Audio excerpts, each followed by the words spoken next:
acceptable and known by the consumer or a patient. Okay, so that is there. So these are the things, export, you have to see it. You can't just send the goods without knowing all. Of course, there are certification also to be done from Chamber of Commerce, so Export Development Board and Sri Lanka, this one. Other country, different things are there. Then when you come to Sri Lanka also, that importer should get first approval to bring the goods into the Sri Lanka.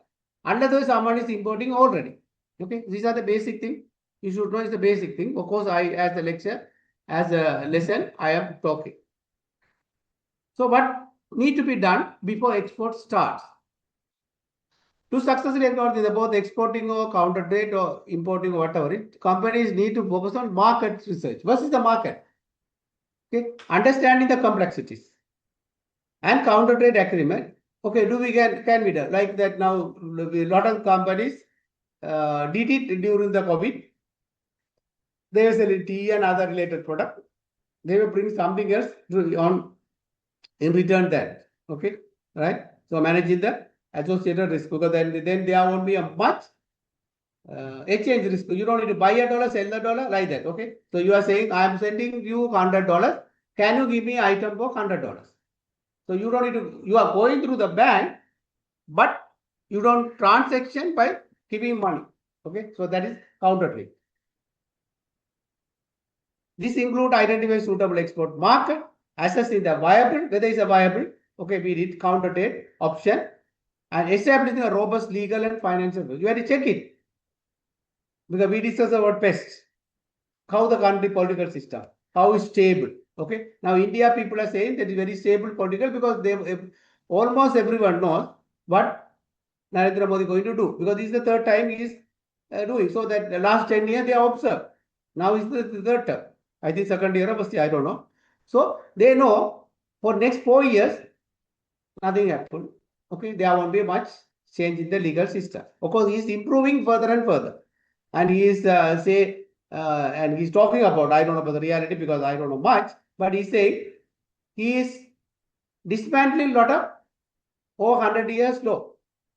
They are bringing new laws, because that is their party's explanation is some laws are not purposely, but it was not removed. That create barrier to the investor. So it's not required, but not in place or not in use. But that laws are preventing foreigners coming into that one. So now they are removed and creating new laws of this one. Like Sri Lanka also now creating a lot of tax laws, right? Okay, so that is a different, and I don't have much chat with this one. So the tax law, same thing. And I suggest you all to read. Yesterday there was an article in a daily FT about Sri Lankan environment. Of course, there are political, how this government is doing it, and how it would facilitate investment coming. So that it is more related to the lectures, the last week lecture. If you are really interested to know how to evaluate a country, someone is evaluating Sri Lankan environment. Good or bad, I don't know. But you will understand how do you evaluate or assess the environment of international business before entering the country. So he is talking about Sri Lankan advisor to the president. He is talking about Sri Lanka, how our focus is on than growth, sustainability, and all talking. So that sort of factors as a foreigner. Now when you read it, don't read as a Sri Lankan, or don't read as one of the party member, whatever it is. But read as an international business student looking for a country to enter. Then you know how to evaluate or assess a business environment of a country. So that's why I would chair it. But then it's not right for me to do that, because they are talking about one of the advisors talking about this one. There's someone is interviewing. Based on the interview, someone is now commenting. So that's a good document for you all to learn a practicality of assessing international business environment of a particular country. So this document is talking about business environment of Sri Lanka status now, why they are wanted, and we are more realistic and all other things, and we don't want to say so much of $1 million something. So that you can see. Then for instance, see, look at these people are trying to disclose lot of document, lot of information. So it would facilitate foreigners to make a decision. So when you as a foreigner, when you go to other country also, you have to look for that sort of information. So this particular article, this is one of the journalists, of course, he's talking about interview given by one of the president advisor. I don't want to name it. You all go back if you are interested. You can. And he's talking about what we have done it, why we are doing it, what are we going to do. So that information is more helpful to assess a country. So this particular journalist is writing about the current status of the Sri Lankan business environment, not about political, or a little bit political there. So you can learn about best assessment of a country and with a practical example of Sri Lanka. So I will suggest you to read it if you like it. It was on yesterday. Daily FT, no need to buy. Go to dailyft.lk and look for today columns. That yesterday page, this one. You can get it. Don't need to go for e-paper. No, go for Nobel website. Is there. So market research, well, is a competitive analysis, product adaptation, I said adaptation, market entry strategy, export strategy, legal and regulatory compliance, understand export procedures, secure necessary permit, I already told. The previous slide is very detailed. And financing. How do you finance? Okay, you are going to export. So what is the money circulation time or the lead time? Okay, you are receiving an order from abroad. You are sending a goods and you see the money. Okay, are you getting LC? How do you buy goods? Are we going for export financing? So I assume you all are learning accounting. So I'm talking only term, not in the slide. Okay. So are we going for export loan? Okay, there's a facility available in the Sri Lankan system. If you have an export financing facility, you can go up to 60 to 70% of the order value if the customer is reliable and good. So then you can go for a loan advancing. As and when you do, they advance. Okay, you want to buy a goods. Okay, you have a document. Then you go and say, I have an order for $1 million. Just example. Then they will give you $800,000, $60 to $700,000, $600 to $700,000 loan to buy, but not once. Okay, you have electricity to pay, you have salary to pay, you have material to import or material to buy, or whatever is local, electricity, all these things you can give a document. Then it cannot exceed 60%. Then the 40% they keep it. When the money comes, they recover 80%. The balance will come to you. Of course, you have to pay interest, so you have to do the costing type. You have to include all. That is one way of finance. So I can't go beyond. So this is more than enough. If anyone wanted, please ask. Otherwise, I'll go to next slide. Is it clear for you all? Financing and the payment? Excuse me, sir. Hello? Excuse me, sir. Okay, right. So what is export readiness? What is export readiness? And export readiness is one of that has capacity to resources, management to deliver marketable service. So I told, are we ready? Are we capable? That's simple. Of course, you have to read it for definition. I have already explained, but I am putting this slide. You know, there's no handout. So please read it for this one. For exam purpose, you need. So is that, are we capable? Export ready business, one of the one, capacity. That means now we are having 100%. So we are locally now using only 60%. So 40% capacity available. Then you can use this. I don't know. There's not much of depreciation involved, right? Not much of electricity involved, unless otherwise, of course, electricity might involve because it's a variable, right? So lot of fixed costs you are going to share with the more unit. So it's a benefit. Or you are already using your factories 100%, if you are going for that one, it's an additional investment. So you have to see that all. That is what the previous slide talking about investment. Okay. To determine if your business is ready to export internationally on export readiness assessment. So you have to do that. Okay. I have told already. Export readiness is an international business encompasses several key market knowledge. Do you know who is your customer? What the product they want? That is suitability. Do we have a financial capacity and the structure and management commitment? So these are the things you have to see. That is called self-assessment. Okay, you are assessing yourself. Okay, do we have the product? Then we studied in the second lecture country differences or the international environment. So there you should know. Okay, we are selling Sri Lanka, and I told number of percent into Even though India, they went over a particular region that's called Kerala. It is almost like a Sri Lanka. You get banana leaf, banana. They eat almost like us. They eat puttu, they eat rice, all name it, except the language. They have a commonality of Sri Lanka. Okay. So if you are flying over that, you can see sometimes people feel whether we are on top of the Sri Lanka or whether so it's up, because you can see a lot of bananas when you are flying. Also, you can see that. Okay, people feel it that whether it's a Sri Lanka or this one, but when you see your route, you can see you are on top of the Kerala. It shows in your screen. Okay, so that's a commonality. So then you can see, okay, can so Dambro did it that way, right? So now they have become a lifestyle product. Okay, now they can serve almost every customer. But with the early stage of entry, they are seen as a commonality. And they went it and they started a factory. They went and every other place. I think they are in Delhi, probably on Mumbai. And they went into China, Australia and Singapore as well. I don't know about others. Okay, so they are gone. That's why they have become now reasonably a huge company now. Okay, and they have a hotel, they have all these, now they are gone in there. So these factors determine the company ability to successfully sell its product. You can't just send it. You can't do sake of export. You have to do export. Who is the customer? Do we have a right product? Do we have a right price? Do we have a capacity? These are the questions you have to ask yourself as an exporter. And you have to see that my product is common. So the customer, culture, all these you have to see.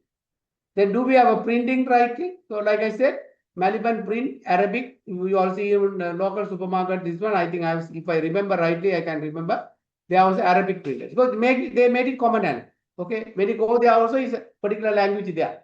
So they can sell it Sri Lanka, they can sell it in Arabic, the more than 40 countries, South of the Middle East. So they have seen a commonality. I think that's why they always advertise, we are selling more than 40 countries. So exporting 40 countries, when they do advertisement, for a job, they advertise that. Okay, we are an exporter of this one beverages or confectionery or whatever they call, right? And they say we are exporting to 40 countries, and if you are fit enough to do that, that is the introduction of the company. So that they say we are an export company. Okay, so now you see, you should be talk about your readiness. What do you mean readiness mean? Are we capable?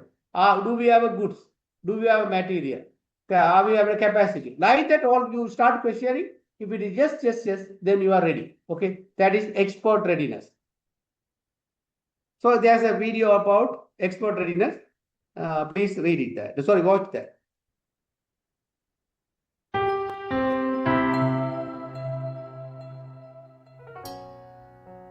The Export Readiness Assessment Tool by Export Planning provides an assessment of the company's readiness to start an internationalization process.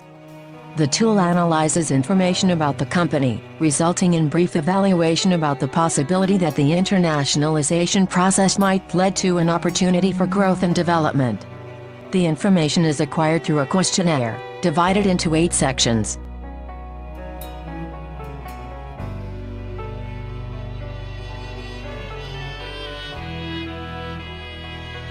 Let's begin.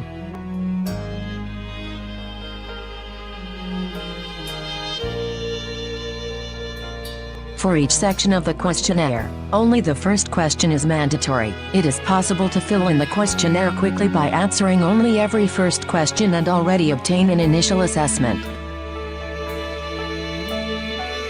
The more complete the questionnaire is, the more robust the final evaluation will be. The average time to complete the questionnaire is about 45 minutes.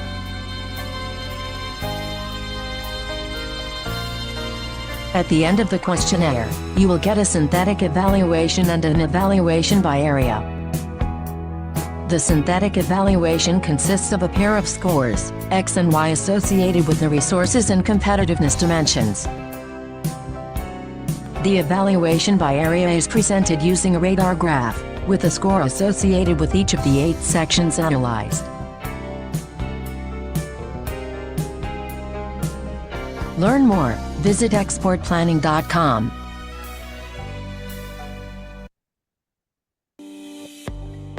Today's Matt's Minute is the concept of new product launch, and specifically what I like to That call previous the one is the product export readiness at the macro level. Now we are talking about a product readiness. Okay, please carefully listen carefully and watch properly.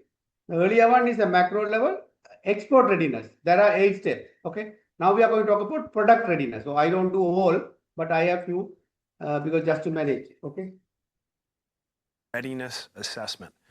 I'm seeing too many organizations. They're well-meaning, they work incredibly hard at developing either a new version of an existing product or a new product, and it escapes as opposed to launches. So how do you prevent this from happening? You have an interlocked product readiness assessment, and it involves the following organizations: product marketing, product management, obviously, pricing, marketing, sales, customer support and success, and wrapped all the way around that is what I call the revenue desk. It's no longer a deal desk, it's a revenue desk. What does the revenue desk do? It ensures that as this product's getting launched and you're trying to get deals done, the revenue desk brings all the best practices together, ensures that it's being imparted, and you get deals in the door. So if you're in the midst of a product launch or you're getting ready, product readiness assessment, multifunction, and drive a revenue desk into your selling ecosystem. As always, I wish you good luck as you try and make your number. So what is export readiness is? Product readiness, company readiness, and company overall readiness is export. So export readiness is the macro level. Okay. But then there are sub this one. Okay. So that's what we discussed the export readiness assessment is the process often involving questionnaire survey that help companies to evaluate preparedness to begin exporting products. So that is preparedness. So how do you prepare yourself? It examines the fact like a product suitability. Like I said, Australia had a peculiar standardization. So you can't just take the Sri Lanka, you are using electric item or appliance, you can't take it. So they want simply avoid that rather than saying what you call a barrier, they make it as a standard. Okay, you can't carry, you have to buy it there from the local. So just to make sure that there are regulation. Oh, you go with the one of the process. Even a product, you can't carry all the food product. Okay, so this is simply make sure they won't make a business and no imitated product. Okay, so that's a very, but Sri Lanka, no. Okay, so if someone create a brand here or someone bring a brand and create, somebody else will bring it. So that is the loop there in Sri Lanka. Okay, I don't know whether you are aware. Okay, so you are producing, sorry, you are bringing and doing a marketing and branding a product is coming from abroad. Once it's done, you do imitate product in Sri Lanka. Okay, so that is there. I have seen, and even when I was working for a few companies, I have faced at that one, right? So now you see, but it is a very important. So that's the reason Australia has that control. Okay, maybe other countries have, but I'm talking about Australia. Australia is very big. If it is 13M, they say 10M or 15M. So if it is 15M is the other, they say something else. So you can't carry a product what you are having, or you can't carry from an international airport. You have seen some duty free shop, carry things there, right? So they wanted a systematic way of life plus business. So you can't just take it. So that the goods has to come to that particular country. It is prescribed by the law and order. So you can't carry your goods unless that goods producing country has to, you buy it. You can't buy something else in the airport and take it to this one. So there are regulations. So it examines the product suitability, financial resources, organization management commitment, knowledge of export procedure. These are the things important for export readiness. Okay. It identifies the importance like a SWOT and a company operation, finance, market understanding. Then you know the expectation, you know where are we now, then you identify the gap, and that would help you to fill the gap and improve your this one. Then you can start exporting. So hope you have to understanding what you mean by readiness. This assessment help to determine the company is truly ready or not, right? Whether it has a necessary resource. So this is simple, this one. So you are ready to export. You can't just say, okay, so someone is exporting here. So it happened to the garment industry. If you take, say maybe before 2005, we had 890 factories, if I remember right, or 900 factories. Now probably 30 to 40 factories in Sri Lanka, garment factories. All are gone, maybe 50, right? We had 200 factory garment factories program, all gone. Because someone is doing, I'm also doing, because it was a quota system, all we did it. 2005, the quota system, and you had to do market, and you had to you had to face the buyer. The buyer come and tell what the consumer want, and if you can't satisfy, you will lose the order. If your cost is higher, and if the Bangladesh is less, so order went into Bangladesh. Earlier, before 2005, there was a system called quota system. Sri Lanka has been allocated 1 million pieces, just example, to Sri Lanka. So that particular buyer has to carry from Sri Lanka. So that was a system US and other countries had. But now, no, it's a open market. They give an order or they give a request and inquire, and if you can manage it, the cost, the quality, on-time delivery. These three things you deliver, they will give order. If not, they go to Bangladesh or China. Right? So that is one. So examine the factor that product capability, suitability, financial, all this. So I have talked about that. I have taken from the the book recommended international business book. So you can read it for further understanding. You can go back to this book and the particular page you can read it. Okay. So again, there's one more video on export readiness.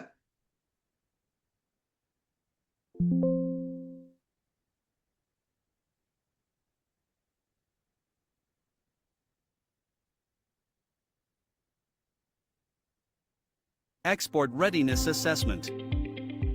Is your product ready for the global stage? We assess market demand and necessary adaptations, ensuring viability and saving you resources. Can you meet international demand?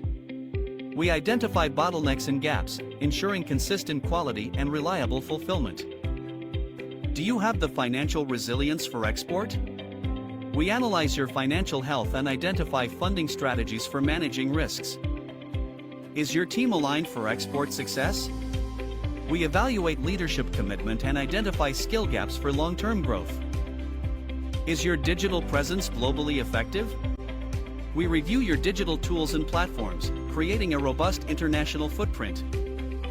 Are you meeting international standards? We proactively assess your practices, preparing you for global supply chain inspection. Let's build together. So this is a promotion video, but then you know what are the things is considered in their certificate. They are one of the certification company. They assess you and help you to develop or reduce the gap, expectation and where you are. So that's the one. So at least you know what are the things are considered in export readiness procedure. So don't get confused. It's not an education video, but I took it from a promotional video given by a company which is doing consulting on how to make you export. In Sri Lanka, also a lot of companies are available there, and Chamber of Commerce and Export Development Board also help you all. They do seminars and all, so you can be part of that when you are entering into the international business arena. With another one. What's the recipe for export success for Australian businesses? A key factor is whether the business was export ready before it began trading internationally. Export readiness is when a business has the capacity, resources, and management skills to launch a product or service in foreign markets and be competitive. Austrade provides a range of support services to help businesses become export ready. And our Go Global Toolkit is a great place to start. It's packed with tips, tools and information about exporting. Find it on the export.business.gov.au website. If you want to start exporting, you may be thinking about applying for an Export Market Development Grant, or EMDG. This program provides small and medium enterprises with grants for marketing and promotional activities that help create, expand or diversify foreign markets. To be considered eligible for a Tier 1 Ready-to-Export EMDG grant, you'll need to prove you're export ready. You can choose how you do this. You can either complete an export training course recognised by Austrade, find one that best suits your business from the list in the Go Global Toolkit, or you can do Austrade's free online export readiness test. There's a link to it in the Go Global Toolkit. This test guides you through the critical elements of export readiness, like selecting a market that suits your business, protecting your intellectual property, and creating an export plan. It takes about 30 minutes to do and gives you what you need to know to pass the test. Of course, you can do both our test and a recognised course, because everything you do to build your understanding, capacity and export readiness will improve your chances of success in the global market. Find out more online. This is one of the promotion and the help done by Australian government. I think Sri Lankan embassy has one of the division. I think they do help the local exporters, particularly micro level, and they do that one. So they have consultant work under them on a freelance basis. I know, I have seen. So that if I remember rightly, right? So there are places to get your update to your export readiness capacity, or that your export readiness status. Okay. So that's for the video, because I won't know you all practically. That's why theory also there, but these are the practical. Export readiness. What is the readiness assessment? Okay, now so it become an export ready. The product readiness. We talk about export readiness. Now we have to become a product readiness, company readiness. We talk about that product readiness. Sorry, I have repeated mistakenly. Okay, why this?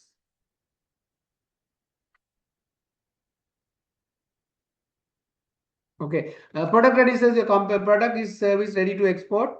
What international customer need, and so you should know that whether your product is saleable, it is compatible to the requirement. Like I said, Australia and other thing. Company is your company ready to export product. Do you have a top level commitment? So someone is a low level, say now just don't get me wrong, and if you are a senior executive, sorry, middle level manager, you can come and do. You can say do, but unless it has a commitment from management, you can't do export. So that's a company level. The top management should commit. Okay, we'll go ahead, because you need the approval, you need the resources. So middle level managers cannot do something because the new thing, the change.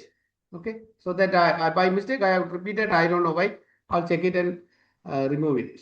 So the same thing I have copied, but okay.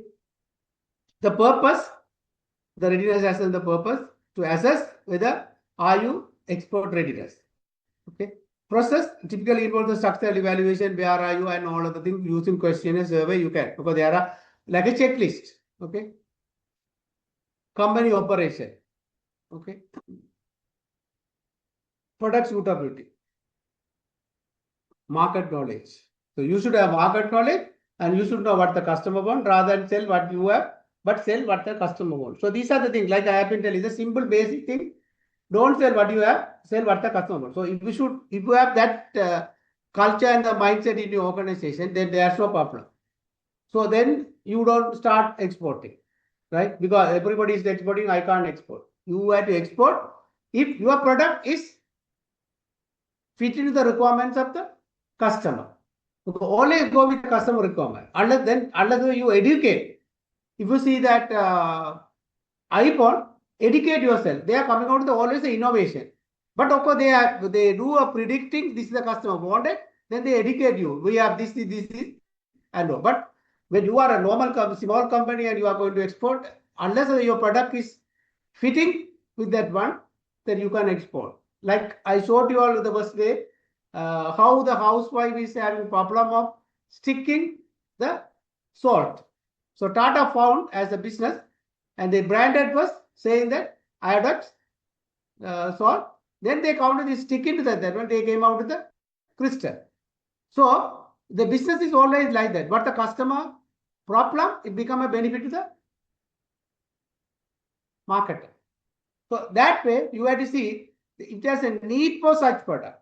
If how do we sell it? How do we market it? So you have to assess the product, because you can't go and say I have sold it in Sri Lanka, can sell it in other country. No, maybe, may not.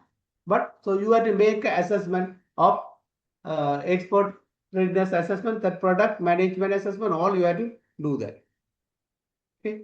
Video on operation. Then operational and production readiness also you have to check it. So there's a video on it because it's a technical one. I have taken it. Operational readiness is the term used to describe the activities that need to be successfully planned, resourced, and implemented in preparation for safely and successfully operating and maintaining an asset. The goal is to have a safe, smooth ramp up that creates the quickest return on investment. If you talk to someone who is part of a successful startup, they will proudly explain the planning and preparation that led to that outcome. The people, processes, and systems were ready when the assets were handed over to them. They were also well on their way to building their desired culture. The positive impacts of developing and implementing an effective operational readiness strategy will include: risks are managed, the startup is safe and all statutory requirements are met. Production rates are achieved as per the committed ramp-up curve. Unit costs are controlled as there are no expensive interventions required. Quality product is produced. A well-executed technical plan quickly reaches the required specification. The quantities delivered to customers are as committed. Doing what you said you were going to do keeps or enhances the business reputation with all stakeholders. The investors who funded the project are delighted with the return on their investment. Operational readiness planning should start at the early concept and pre-feasibility stages of a project, where the initial strategy, plan, and budget are determined. During the feasibility stage, the operations team would develop the detailed operational readiness plan. As the assets are being designed and constructed, the operations team will be executing the readiness activities in time for plant handover. They will also be establishing a culture aligned with their values. Every major project has performance commitments made as part of the business case. These include: it's going to be handed over to operations on this date.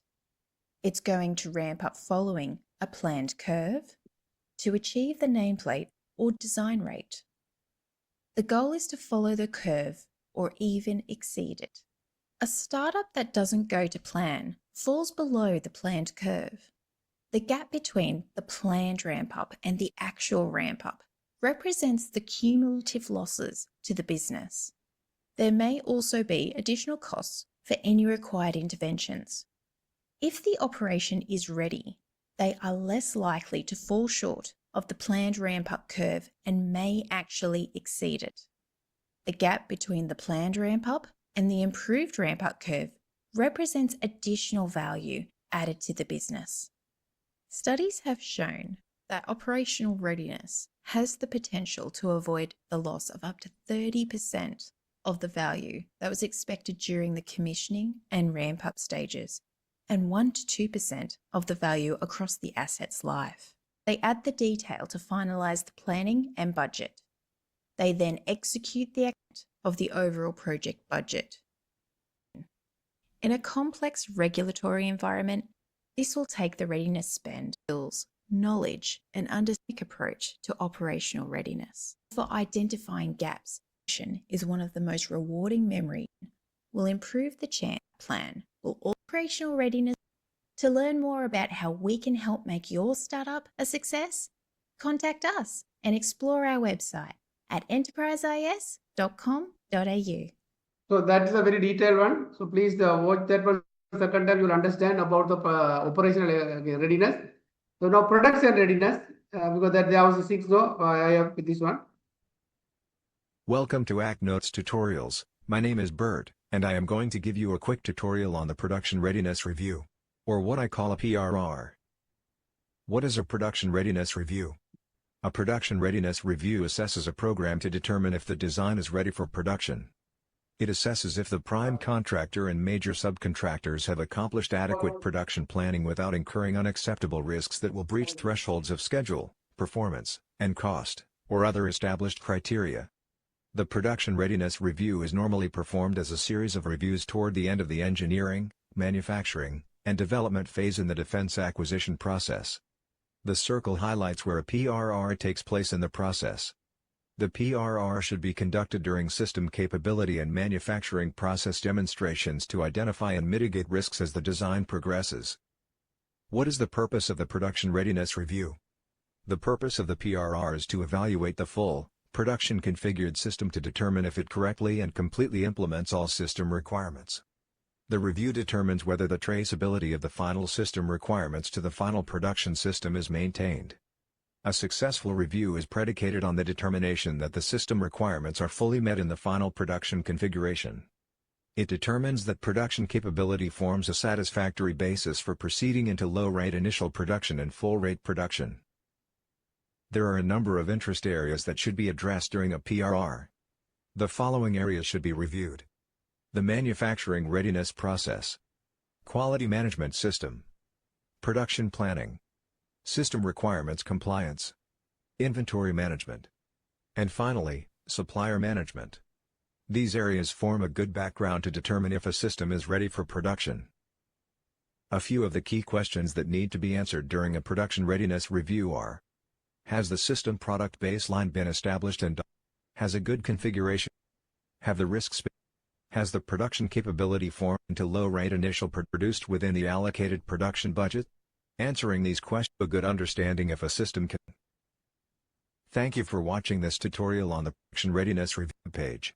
So these two Visiting Act videos would Notes. have given you all, or would have given you all how to assess the operational readiness and production readiness. So you should know that it is export is not an easy task or target. Okay, so you have to do a lot of things to make it international manufacturing. So that is why it's a very not like normal import export just for doing, but exporting not an easy. So like I said, the garment manufacturer, there are a workplace requirement you have to satisfy. Say you should have a nurse, you should have a counselor, you should have relevant toilet, then you should have a safety box, right? That each employee should be given a box to have their things when they come, right? All these things have to be satisfied. They call, I can't remember, locker box. Okay, they call locker, right? So everything you have to have it. That's a workforce requirement. In addition to that, this is like operational, then production readiness. So you have to go through all these things before you start exporting. So operational assessment, we have done it now, discussed. So I'm not going to go further. Okay, you can read it. Okay, this is some sort of chart that is almost the same as that video we seen. Okay, product readiness, company readiness, and how is that what you do that all, right? Okay. So that I have given, so I don't read it again. I have explained. Slides are there, but you have to read it. Okay. So product service suitability, we discussed in the detail. Market viability, product customization, and compliance. Like I said, Australia and others where they are compliant, you have to meet. And product capacity, right? Product also should have a capacity also. They ask that, okay, now say, does the company have sufficient production capacity to handle the both domestic and export? So that is very important. Okay, because that you are already on a 100%, you can't export and you can't stop local customers. Like what I said, India does it when there is a lack of harvest or shortfall of harvest, they don't allow export. That's a different, right? So that's how you have to see that whether do we have a capacity, do we have excess things. So okay, we are serving the local customers with the 60%. We are already okay. We have decided to go abroad to shoot that 40%. Or are we going for an extra factory, additional factory? So all these things you have to discuss. Product service suitability. Okay, and the risk. Okay, we are sure that we can put up a factory. The investment, how the sustainability of the order, will that the company will send. So like what MAS did it very carefully. They are very good and they are reasonably very good in production and marketing. So that stick to the knitting capacity strategy. You all know what is mean I'm talking. Stick to the knitting, the strategy policy. They are good in production than marketing, maybe. So they sold it to Reliance and still continuing that product also as a manufacturer. What they have done it for Europe and US, the two other brands. Now they are doing by their own brands, own it, but still they made India going to be the future of the business. So then they know Reliance won't go back to the production because they are familiar and they do it. Because you have to maintain a relationship in the future. That is a business relationship. So resources assessment, so that we discussed. So are we having the money? Are we having the HR? Do we have an external expert, technical expertise? Okay. Do we have a management committee so that middle level manager can come and give an idea and all these suggestions, but they can't implement. So unless otherwise you are committed, and when the meeting comes, who is the MD? They ask. The buyer doesn't want a commitment and the accountability. So you need this all, the resources assessment. So the market research and planning, so that we discuss it. So, but I have put a slide, you to read it because there is no handout. So you don't expect me to read the handout, the slide again. I'm not rushing. Please remember, I am not rushing. I have already discussed in detail, but it is only for reading purpose. Okay. Target market selection, you know how to do that one.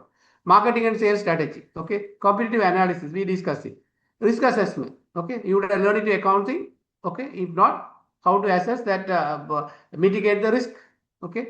By addressing these areas, companies can identify potential weakness and develop a strategy to overcome them, increasing their chances of success in the global market. According to export planning, the export can go. Okay, you can have a planning. Okay, you can have export planning, but if you are not ready, different like a export readiness, product, then marketing, then you should go for capacity. All these are not there. You can't do operational readiness, production readiness. All these things you have to check it. So if that, yeah, then you can do a planning and go. But okay, we can do 100,000 pieces, 200,000, but then you can plan it. If you can't produce, what to do?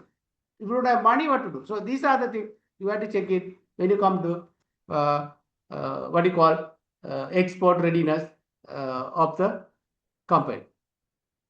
So that I have summarized here. So there is no need to explain this all. Okay. So please remember that. Don't say I'm rushing, but I have put it for your exam purpose. Essential scalability, policies, resource availability. So I have explained, but now key aspect of market readiness. So that we discuss in detail with the reasonable videos, right? So now we'll talk about the organizational readiness. That we will discuss in detail. So business readiness is a strategic process that can organize, navigate, anticipate, respond to changing market. Do we have a changing habit? Can we manage? So like Nokia was doing it, but they lost the changing habit. They are good innovators, but they thought we are good and stick to the old technology. They lost it. So market condition changing. If you don't, you lose it. So they were not changing to the market requirement. Steve Jobs found this one and came out, so they lost the market. Of course, still as an innovation company, they lost the mobile market, but went into the communication industry. They are now doing huge and 3 billion profit or something. Okay, $3 billion pound sterling. Sorry, 3 billion euro dollar profit. So this is they are changing because it's a very innovative company, but they were listening or stick to the old technology. They lost it. Nokia. Okay. Now it's the technological and 5G, 6G innovative company. Process alignment. Okay. Change management I talk about. Leadership support. Does the leadership support? Culture. Do we have innovation culture? Okay. Are we weak or strong culture? Okay. This means that you have reached the final version of the product. Okay. So all these checking, then when you come to organizational readiness, if that okay, you can go for it. Okay.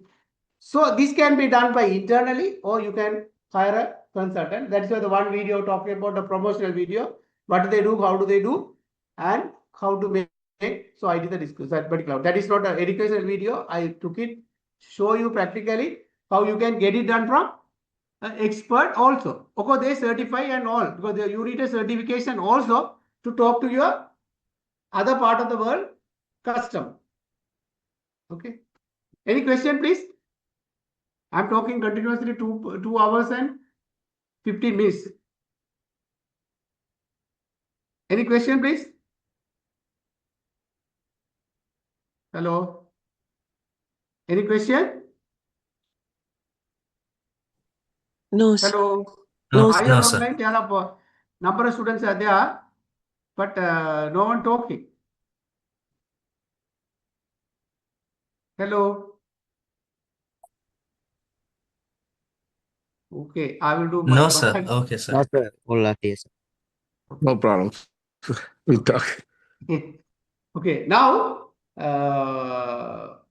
you can go for it. There's the other one, it's called exit strategy. You should know that also. Because not only for exit strategy, it's very, very common. Okay, in case can be, if you take a mobile company, you can't close it quickly. Why? The investment is huge. What happened to Airtel? You can now you see that as an export or the service company come to Sri Lanka, but they couldn't do the way they wanted or the plan. Cannot exit us because the huge billion Sri Lankan rupees or billion, not million, billion rupees would have been invested in Sri Lanka as their tower and infrastructure. So they can't just exit. But they got exit, what did they do? They become partner of dialogue, so collaborating. Okay, so there's, I don't know about what the how to say. So that is become a partner, right? So they got a 10% shares in dialogue main company, become a subsidiary. So they got something better than nothing, right? So instead of losing all 100%, because they can't sell to anyone, because they were not, I don't say they were not doing well, but the way they wanted, they couldn't become a competitive company to any other one, because even though there are 50 plus million customers in India, but that is out of 1 billion. But Sri Lanka, we are only 22 million. Already, Dialog has taken 11 plus million connection. I'm not saying customers. So very difficult to get the 3 to 4 million customers immediately. So purpose of Airtel coming to Sri Lanka to learn the new technology, because it's easy to learn in Sri Lanka, small size. But if you want to do a new technology in India, the huge choice, 50 million plus customers. So testing is easy, difficult. But anyway, in India, each region is known as roaming, not like Sri Lanka. Okay, whether you are in Jaffna, whether you are in Gold, or whether you are in Kandy, we have one number. But in India, most of the places, it is called roaming.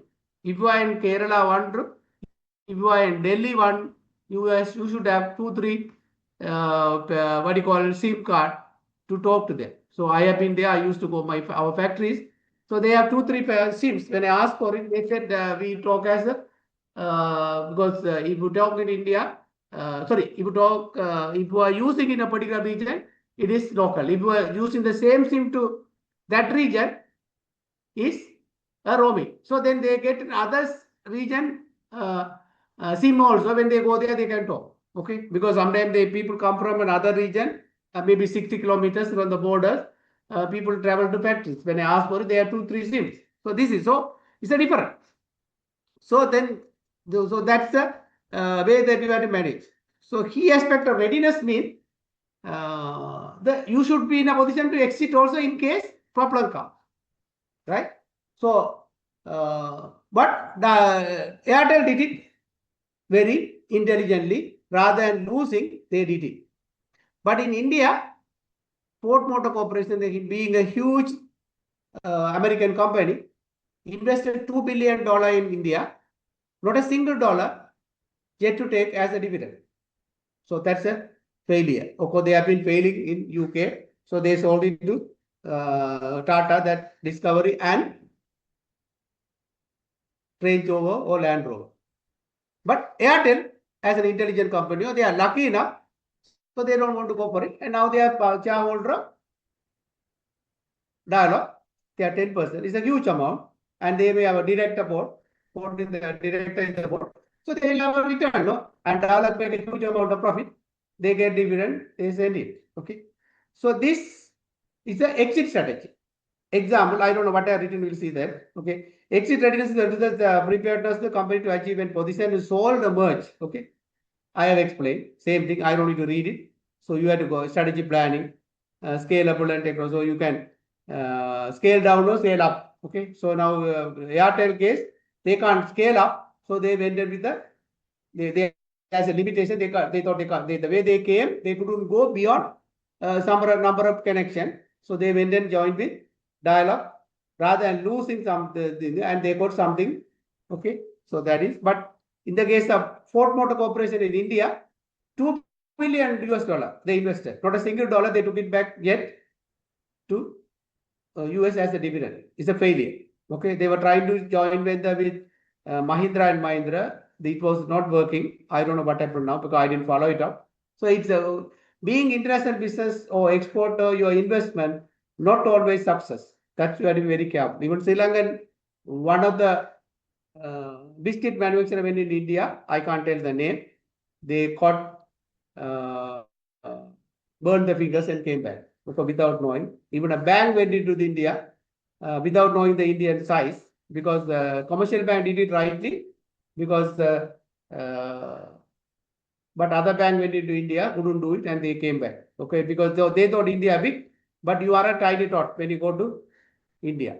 So you have to write so you select the location rightly. Okay, you when you go to the country like India, you have to be big enough, but no Sri Lankan bank can be size of Indian bank, right? So when you go India, you are a tiny dot. You can compete with your capital. They can cut you down your interest, and within a 6 months you have to come back, right? You can't compete with them. The size is so big. Okay, so that scalability, intellectual property protection, that is this one. So that how do you get that when you are exporting? You have this one. Like I told you, Claxo, Rakuten Coleman, they went it. They took the brand and went. So they are given only a product to through distributors. But if you go to the pharmacies, a lot of items are not available now because maybe importing and selling not competitive enough with the competitor. So maybe that's the reason they would have exited, because even a Claxo factory was having it. They are not producing. They were bringing in a tube, huge this one, and all the cream and other things also this one. Maybe even tablets, same thing, they are packing and selling. Okay, so not much of production here. So they thought it is not worth, and they are gone. Rakuten government maybe 10 years or 11 years back they went. So exit strategy, you should know that. Now I have explained very practically rather than theoretical. So here is there in the my slide, but I gave an example to understand how Airtel did it nicely and without losing. But maybe Claxo is a tiny dot. Indian investment, sorry, Sri Lankan investment compared with India or other country, very minor, very this one, not much crucial for them, not much crucial. So they have went out. Okay. So promises of exporting, increased revenue, promises of this one, and economic scale. So Sri Lanka will get the GDP core. Okay. For a company revenue, economies of scale. Economies of scale means, so you are producing 100,000 pieces at 60%. 60% 1,000 pieces at 60% efficiency. If you produce other 20,000, so you go to 80% in this one. So you are dividing the depreciation by 80,000 unit. So economies of scale, cost per unit of fixed cost will reduce. Okay, growth opportunity. So it's create opportunities. Diversification. So you are instead of in one country, you are diversifying. Your risk is reduced by spreading the risk. If anything goes to one country, you are going to other country. You take Dilma, they are selling 100 countries. You can see yesterday they were updating that current directors and the children and the baby one, how they started by his father in Australia, and maybe number of years they are putting, and so such a way active they are doing it.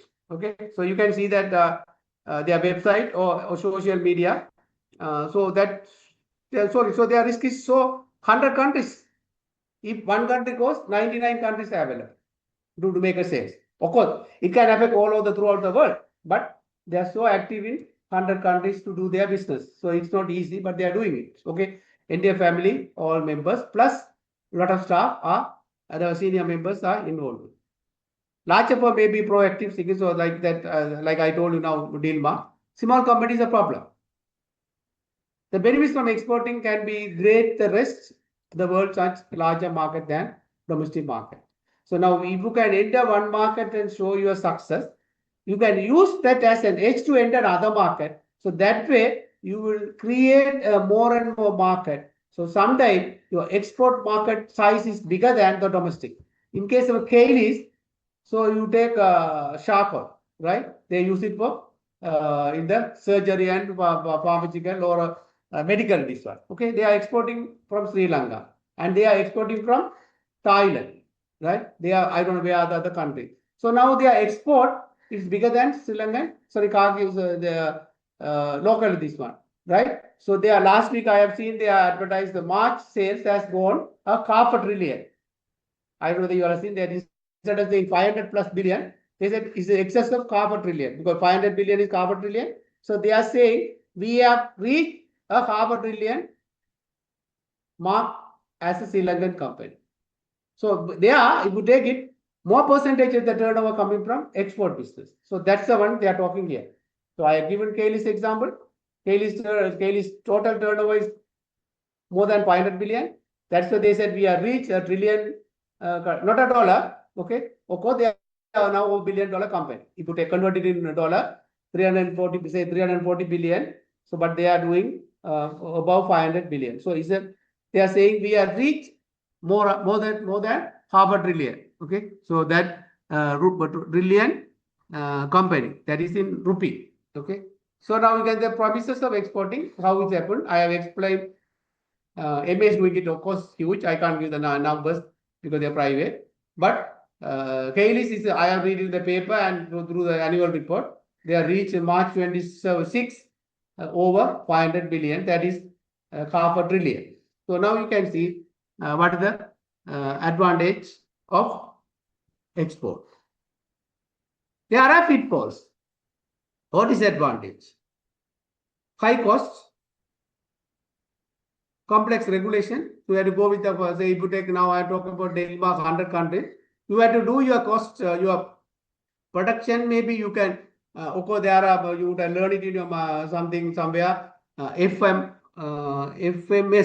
flexible manufacturing system or something, they may be able to do with the production line, with the latest robotic and all other things, you can do it. Otherwise, it's costly. So complex regulation, because one country needs one language and other country needs language in the label. So it may be difficult unless you go with the technology. So that's why there is complex regulation. But that can be overcome if you have a robotic with the AI help.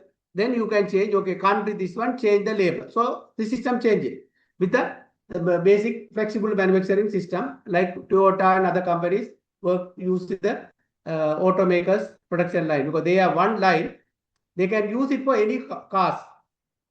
Even they will say they have a Rush, they have Toyota, different, all these, even SUV, they can use the one line for different type of product that's called flexible manufacturing system.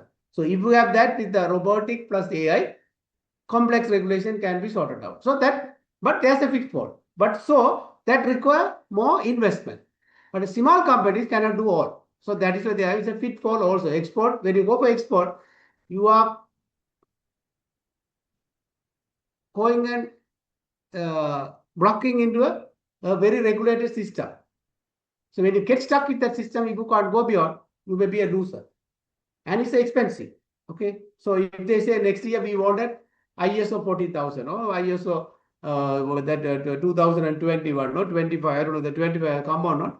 If I remember 2020, right? So you get it, and then they call different system, each region as a quality system, right? So you have to go. So it's ultimately maintaining that all expensive. But Sri Lanka may not be required, or the domestic country may not be required. So regulations are costly. Intense competition. Okay, if you take, you are doing it whether you are a number one product, way better. But when you go abroad, you may have a problem. But you take in the case of Damro, Sri Lanka, they are done. So they have more branches than other competitive furniture companies in Sri Lanka. If you see it, and they are almost more than 50. But if you take another manufacturer, they may not have number of shops. Of course, they may have a competitor in the locally on that region, but they don't have a one what do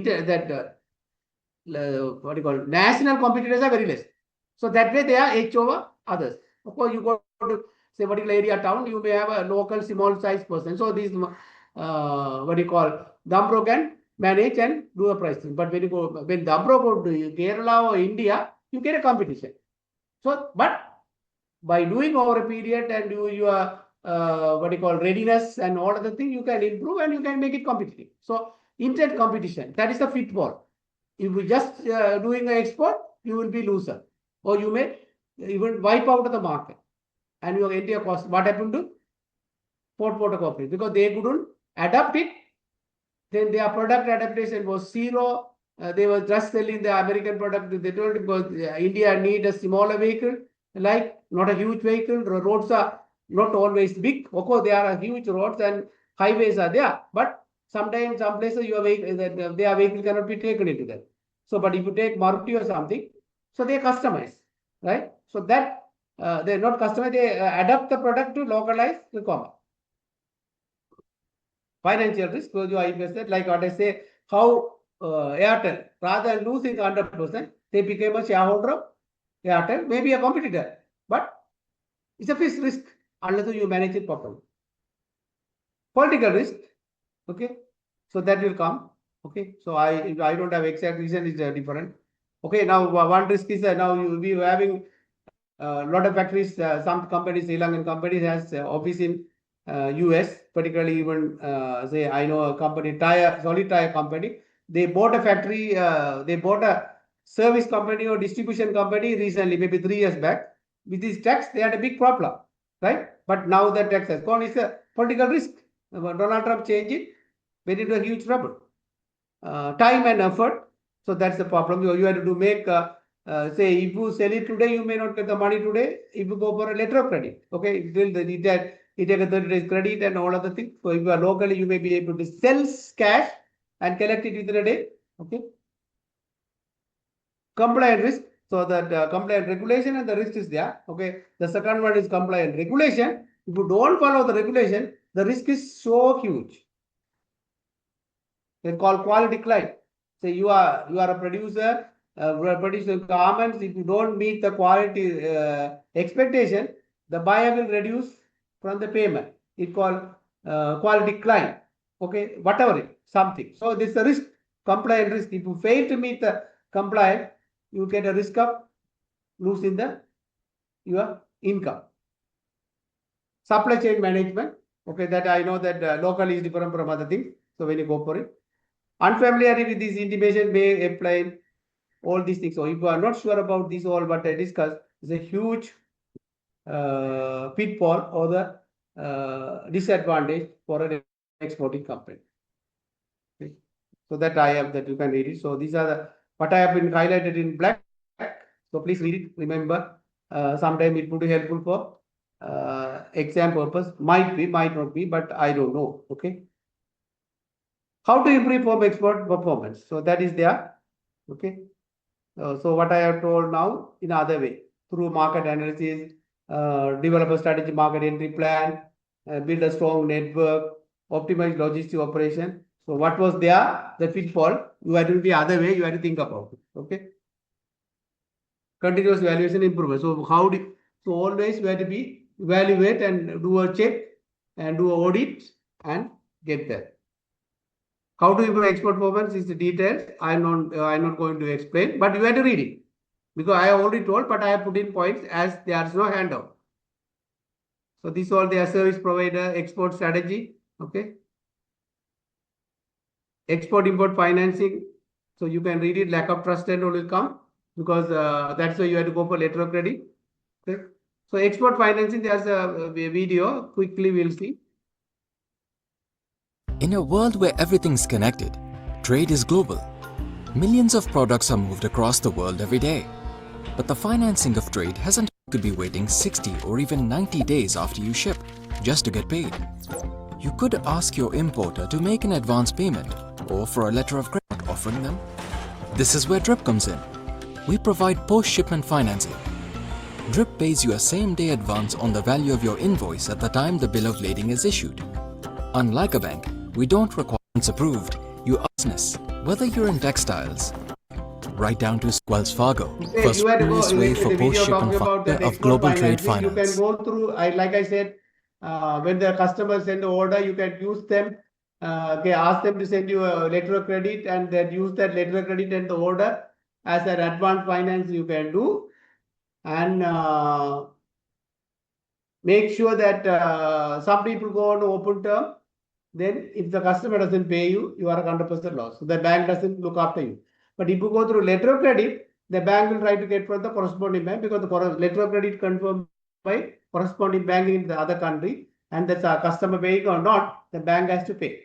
Okay, so that's this one. So here the some distribution strategy of Coca-Cola. Coca-Cola is closer to you than clean water. In many parts of the world, it's in megacities, in remote villages, at airports, at roadside stalls. More than 1.9 billion servings, every single day. But here's the real question. How does one company deliver a simple drink to almost every corner of the planet? Because Coca-Cola doesn't just sell beverages. It operates one of the most powerful and invisible supply chains ever built. At the center is the Coca-Cola Company, a brand present in more than 200 countries. What makes Coca-Cola unique is not just its brand, it's its system. A system designed to balance global consistency, local adaptability, extreme scale. At first glance, it looks simple. Make drinks, ship drinks, sell drinks. But that's not what actually happens. Coca-Cola does not manufacture most of its drinks. Instead, it sells concentrate. Here's how the system works. Coca-Cola produces the syrup concentrate. Then it partners with local bottlers across the world. These bottlers add water, bottle the product, handle distribution, manage local logistics. This model changes everything. Instead of one global supply chain, Coca-Cola operates hundreds of localized supply chains. Scale without localization doesn't work. Coca-Cola adapts to local realities. Different pack sizes, different price points, different distribution methods. In developed markets, large retail chains dominate. In emerging markets, small neighborhood shops drive sales. So Coca-Cola builds hyper-local distribution networks. Because availability is everything. If the product isn't within arm's reach, the sale is lost. Anyone can make a drink. Very few can distribute it like Coca-Cola. Coca-Cola's strength lies in route-to-market precision, last-mile reach. Retail penetration products are pushed into restaurants, vending machines, supermarkets, street vendors. The goal is simple: be everywhere before the competitor. Coca-Cola's product is simple. That's intentional. A standardized product enables mass production, consistent quality, scalable logistics. But the real genius? They standardize the core and localize everything else.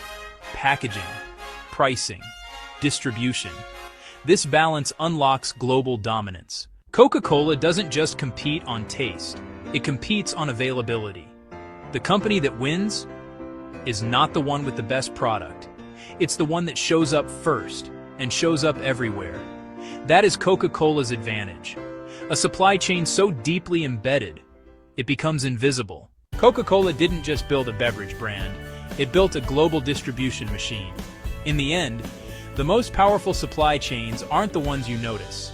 They're the ones you take for granted. Subscribe to learn more about such supply chain legends. So now we have seen how do you do business in worldwide and standardize the standardize the core and then localize little bit. Okay, so that's why Coca-Cola does it. Of course, they are still called theoretically standardized company, but they little bit now do. But still they say standardize the core. Okay. So this is how export shipment goes. Like up the graph. If you are not familiar, otherwise no need. French importer, then export ship good. How you do it? Okay. Paying that document wise there, and this is the use of third-party bank. So if you are a family already not, otherwise please hope you would have already read my PowerPoint. So then it's not be new. Otherwise, if you are reading it now only, so it's a surprise. So anyway, go back and read my PowerPoint. Then you will understand how the documentation process flow going. Okay. So letter of credit, draft. So I don't need to explain. If you are a student, you would have learned it practically. So I'm not going to explain what is letter of credit, what is draft, what is bill of lading. I don't. Okay. So this is the complete flow of import-export documentation from 1 to 13. I think if I remember rightly, yes. So you can see what's happened on second, the sequence of documentation and the flow. So if you read carefully this one, you will understand how export process done, how the money come to the buyer, seller. Okay, this is the graph, and that I have put all 14 document this one. There are 14 actions. So please read it. There's nothing to explain. So export assistant, import bank and all. So that I don't need it, but I have just given. So it's a very practical one. There's no need to explain. Counter trade we discuss. I don't need to go and discuss that anyway. That for you to understand, examples are there. Okay, how General Electric, how Philip Morris does it. Okay, you can use that. So counter trade is there. Types of counter trade we discussed in the video, but here in a slide I have put in detail. Okay, advantage and disadvantage there. So there is nothing to explain. So that because you are not supposed to get, you are giving a tea and getting oil.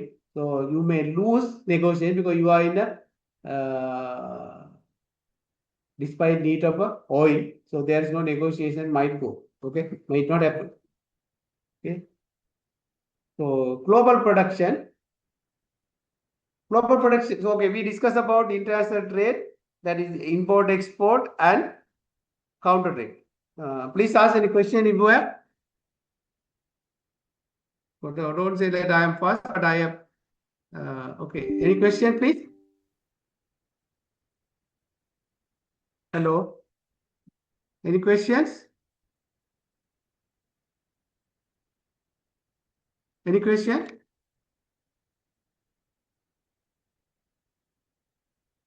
As no question, then I'll go back to my slide. So we are going to now discuss about, we discuss about that function, import, export, counter trades. Okay, so that now we are going to discuss much, and I'll be dealing with the rest of the balance next week. Production and supply chain. Okay, supply chain is a one subject. Okay, so can't do it even 3 hours. I'm just talking about, but you just study. Do you all have a subject called supply chain and operation management? Do you have a subject called operation management and supply chain? No, sir. Hello? No, sir. So I don't need to teach you all. Okay, I can rush it. So I can remember, yes, you all had a subject. Okay. So global production refers to company strategy located in different stages. So that I have already explained. I have a detailed slide earlier. Global economy must decide where to locate the production. That is important. Okay. What long-term strategy? Whether to own a foreign production or that one. Now see,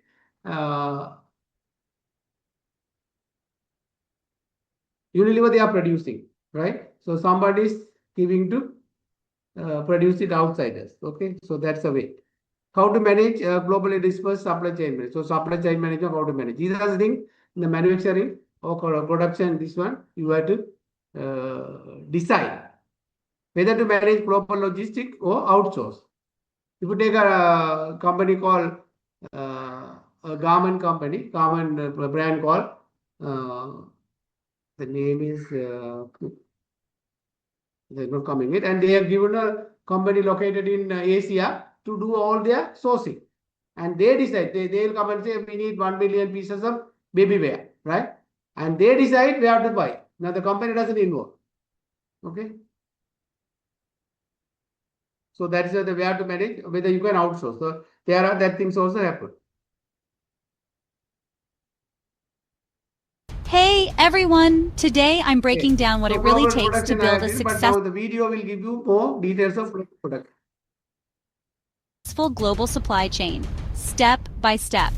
In today's world, businesses aren't just local anymore. They're operating across continents, moving products, services, information around the globe. But what does it actually mean to have a global supply chain? Let's start with the basics. A global supply chain is a network that connects suppliers, manufacturers, distributors, retailers, all working together to get products from raw materials to your doorstep, no matter where you live. Unlike a domestic supply chain, this network crosses borders, deals with different regulations, and manages some pretty complex logistics. So what are the key parts? First, you've got suppliers, providing raw materials components, often from totally different countries. Next up are manufacturers, who turn those materials into finished goods. Then, logistics and transportation step in, shipping air freight trucking across borders. Warehousing distribution makes sure products are stored and delivered efficiently. And finally, retailers' e-commerce platforms bring those products to customers worldwide. Now, how do you actually build a global supply chain that works? Here's my step-by-step breakdown. Step 1. Strategic planning. Analyze market demand, production costs, what your suppliers can actually deliver. Allocate resources wisely and minimize risks. Step 2. Selecting reliable suppliers. Choose suppliers who are trustworthy, financially stable, follow ethical practices. Look for compliance with international standards. It'll save you headaches later. Step 3. Optimizing logistics. Pick shipping methods that balance cost, speed, reliability. Always keep customs regulations, delivery times in mind. Step 4. Implementing technology. Use supply chain management software, ERP systems, real-time tracking tools. These make your supply chain more visible, coordinated, responsive, so you can make smart decisions fast. Step 5. Risk management. Global supply chains face risks like political instability, natural disasters, currency swings. Diversify your suppliers and have backup plans ready. Step 6. Sustainability and ethics. Reduce your carbon footprint. Ensure fair labor, source responsibly. It's good for business and the planet. Of course, there are challenges. Different countries have their own rules and tariffs. Communication barriers can slow things down. Economic ups and downs impact costs. Building a global supply chain, it's about creating a smart, resilient network. So, if you want your business to thrive in the global market, anywhere in the world, thanks for watching and subscribe for more business insight. Supply chain requirement. Okay. So anyway, you all said you all have a subject, no need to teach much. Anyway, it is the international supply chain management, TTP different than the domestic.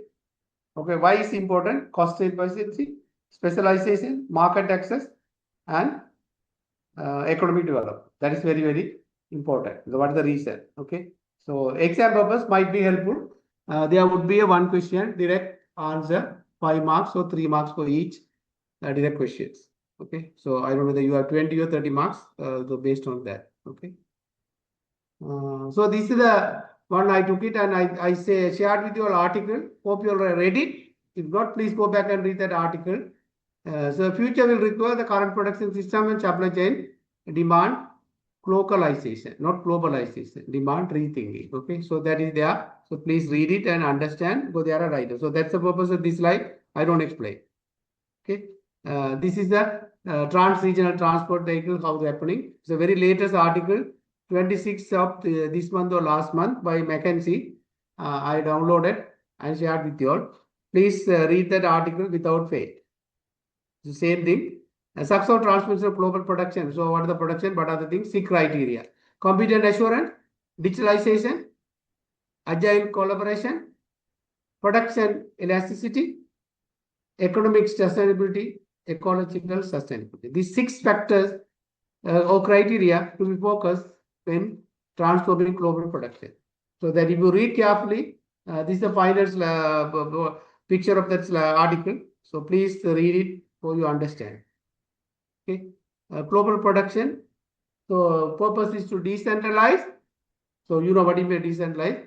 Cost optimization, supply chain management, because that easy to manage, closer to the customer. Like now I told, brands are moving to India and India wants customers to buy or the citizen to buy, but not send the money abroad. So here they buy, so the money circulation within this country. So they can easily get. But take Sri Lanka, we have 300% tax, still vehicles are coming. So, but without knowing, we are spending the money, it's going out of the country. Of course, as a citizen, as a single person, personally, and we will want to have a car, but there is a problem. Okay, so how many cars have come last month itself is a huge numbers have come. So, interest of business strategy. Okay, that is very, very part of the international strategy that globalization requires. Okay, benefit example I have put here. Strategy, low cost, that's the main reason. Production and supply chain management, that is a one.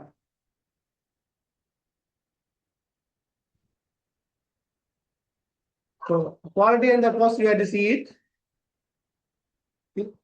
Six Sigma, don't worry about that. So you read it, and like I told that if you have this one, you can reduce the your waste, reject, and all of the thing, and you can get better benefit from like that ISO 9001, 14,000. There are lot of standard there based on your product. They are a standard, so you have to use it. That's the one supply chain management. Okay. Where to produce and all. So these all notes, there is no need to explain. Unless you have wanted anything, you can question me, I can, because I have given a handout based on the request last week. So if you are read anything, you have a right to ask now. Production factors, strategy roles of this one is only for reading. I have already explained in detail very well. So what is global supply chain? You have this one. So we talk. The global supply chain is an intricate network that connects producers, suppliers, manufacturers, and consumers across the world. It encompasses all the steps involved in producing a product, from raw materials sourcing to final delivery to end users. Understanding the global supply chain is crucial in today's interconnected economy, as it not only drives business efficiency but also shapes global trade dynamics. At its core, the global supply chain operates through various stages, including procurement, production, transportation, and distribution. Companies source raw materials from different parts of the world, which are then transformed into finished products in factories often located in developing regions. Once manufactured, these goods are transported internationally through a combination of land, air, and sea logistics. At time and place, minimizing and pandemic-related shutdowns can severely impact production and delivery timelines. For instance, the COVID-19 plays a significant role in enhancing the efficiency of the global supply chain. Innovations like block-place changes and consumer demand, leveraging technology and adopting robust strategies not only benefits individual companies but also contributes to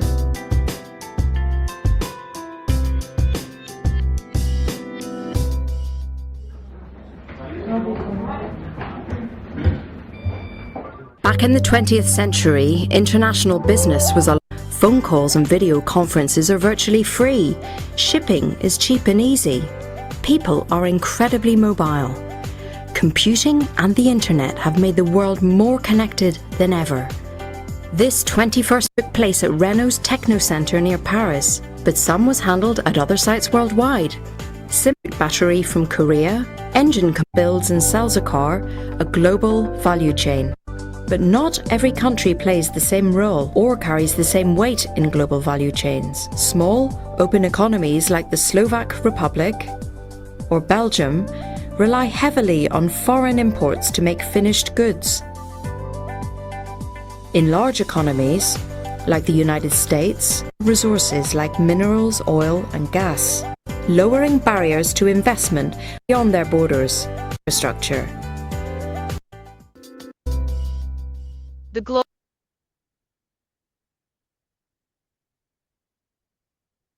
Did you all study in a costing make or buy decision?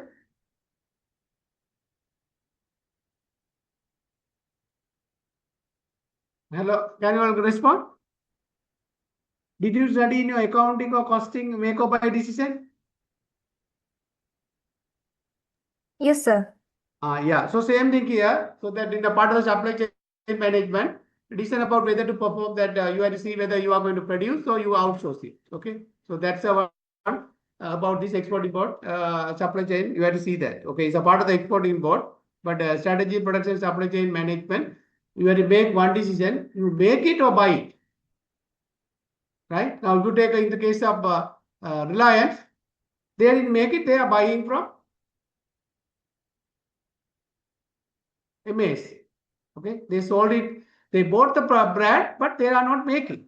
They are buying from, or they are getting done from MAs. So that is a simple this one. Global type of function. So you know that. I'm not going to do that. This is the same video. I'm not going to repeat. There Hello, was a mistake. Sorry. This one. This one.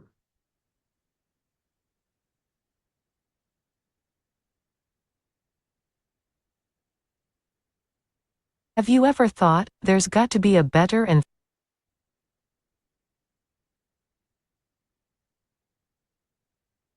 Okay. Whatever it, and you should know how to manage India. So this video, watch properly. In today's interconnected and globalized world, businesses are expanding beyond their domestic borders to seize opportunities and tackle the challenges presented by international markets. This necessitates a specialized field of study and practice known as international business management. International business management encompasses the strategies, tactics, and skills required to successfully operate and navigate the complexities of conducting business on a global scale. International business management refers to the process of planning, organizing, and controlling business activities that involve cross-border transactions between companies and organizations. It encompasses various aspects of managing business operations in the global marketplace, including strategic decision-making, international marketing, finance, operations, supply chain management, and cultural considerations. Now let's take a look at the key elements of international business management. First, we have global strategy.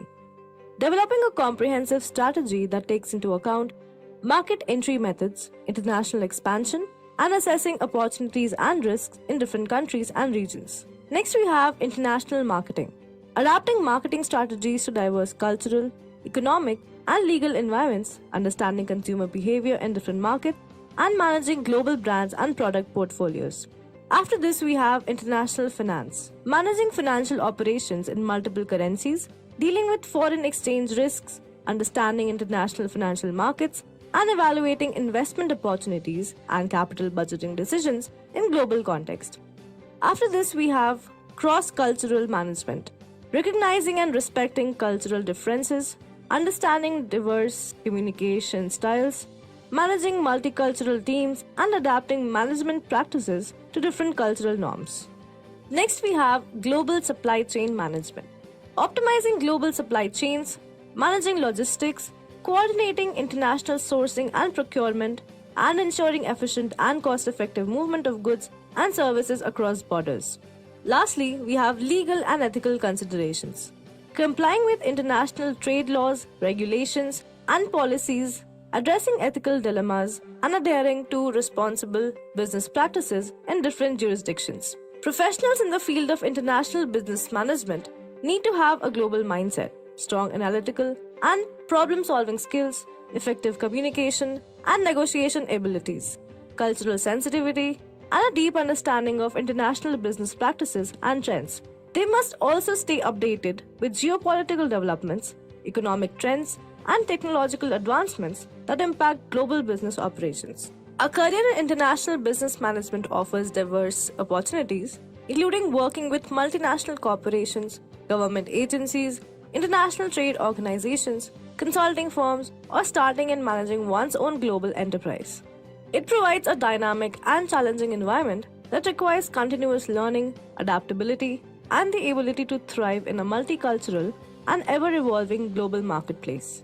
In conclusion, international business management is a dynamic and vital field in today's interconnected world. It provides individuals with the knowledge, skills, and perspectives necessary to thrive in the global marketplace. Through international business management, organizations can effectively navigate the challenges and capitalize on the opportunities presented by international markets. It enables businesses to expand their reach, tap into diverse resources, and gain a competitive edge.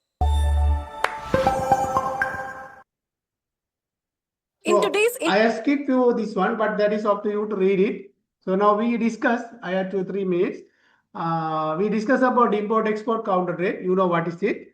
Then if you want to be an exporter, you should get first readiness.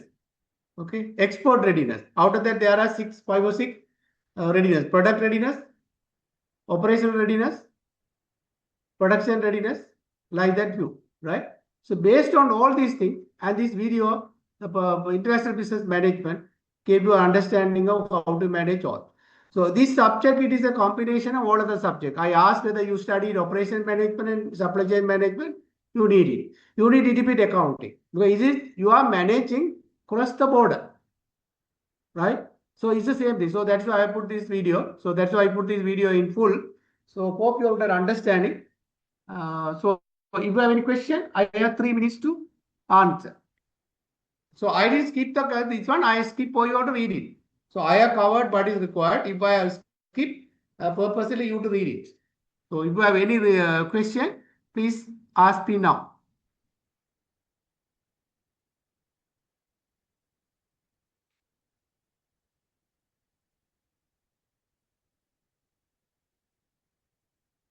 Excuse me, sir.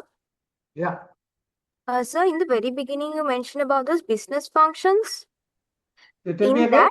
that, so in the very beginning, you mentioned about the business functions. In that, there was the first two about production sourcing and supply chain. What is exactly the difference between those two? Tell me again, product sourcing and?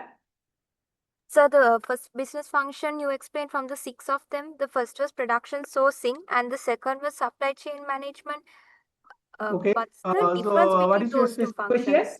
Now I have closed this PowerPoint. Okay. What is your specific question?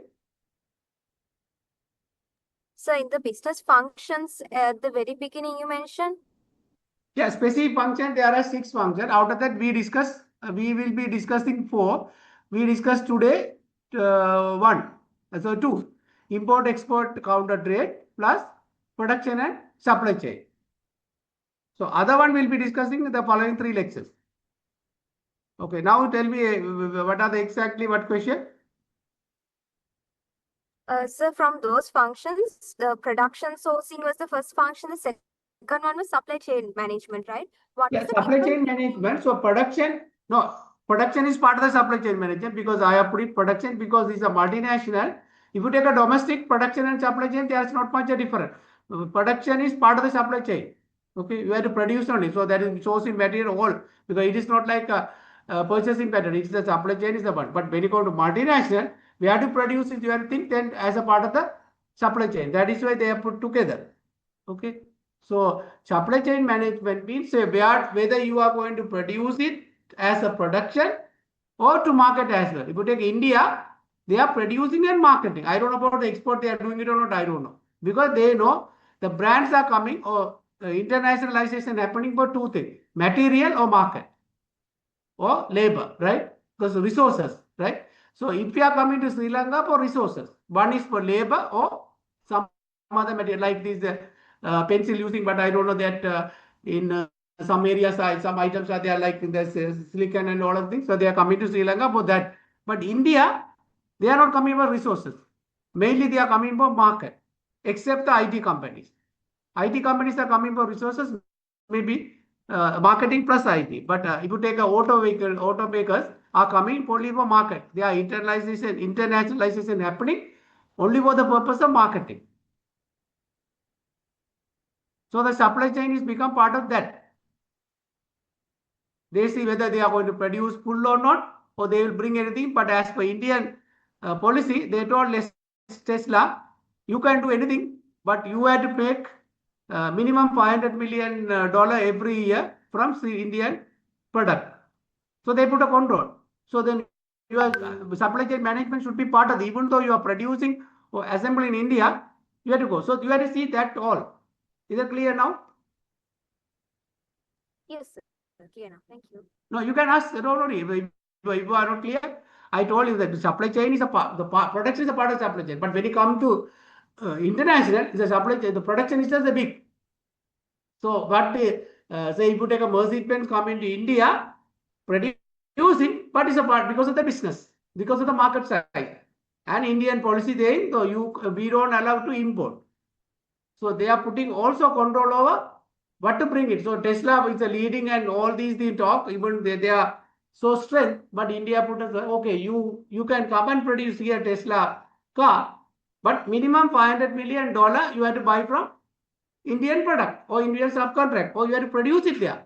So they made a control. At least they need some sort of value addition from India. So then your supply chain, your production, planning, all should be in line with that. Is it clear now? Yes, sir. Got it. Yeah. And your assignment on 30th June. So hope you would have done it now. To do it carefully, edit it.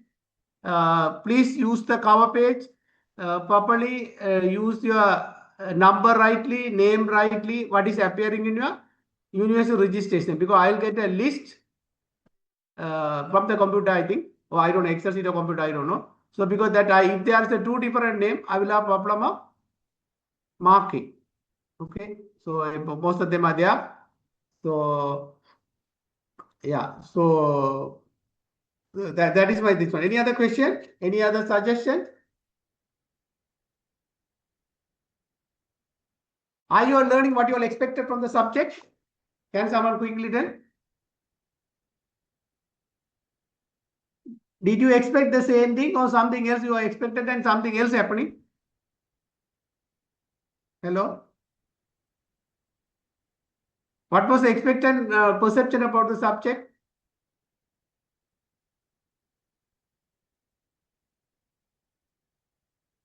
Have they uploaded the lecture schedule or lecture content in your LMS? There should be a one-page document. Have they uploaded?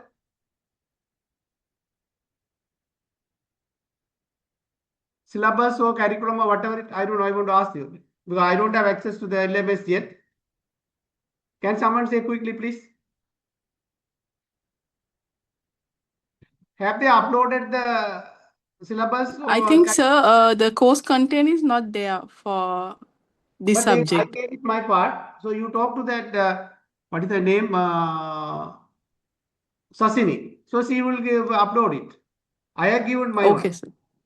Because I think Okay, maybe sir. complete from this one, maybe they would have forgotten because that the day before I starting the lectures, I have given. Like I am having the my PowerPoint slide, I used to give it to all others also, even other places I do, not the same subject, different.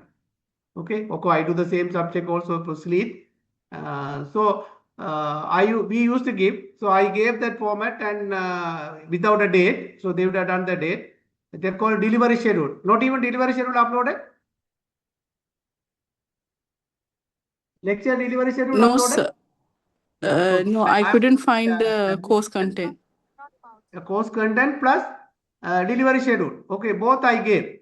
So, but they may have to continue, sorry, complete the rest of the one maybe.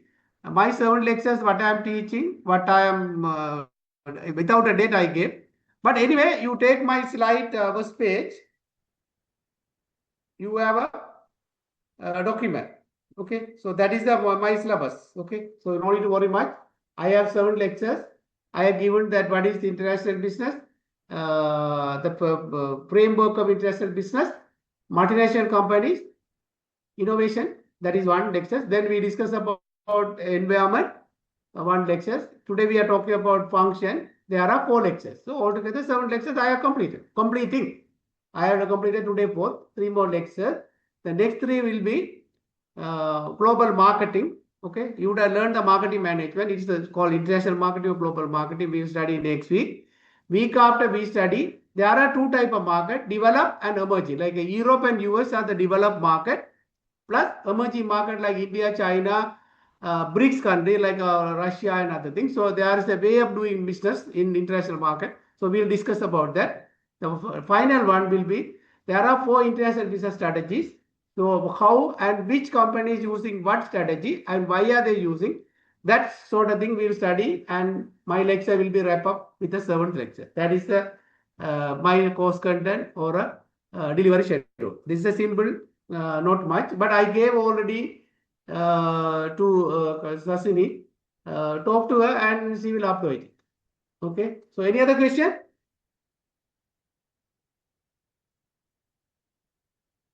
Hello.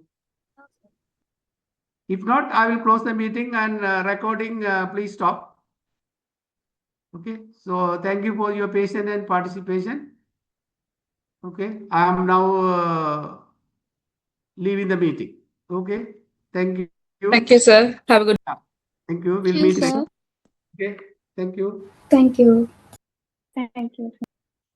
Thank Thank you, you, sir. sir. Thank you, sir. Thank you. You're welcome.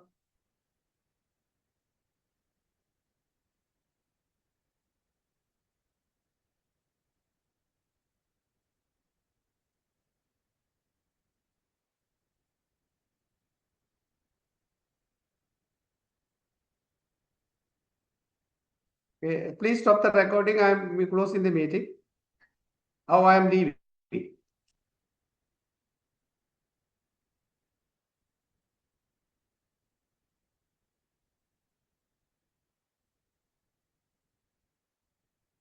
I'm ending the meeting. Please stop recording.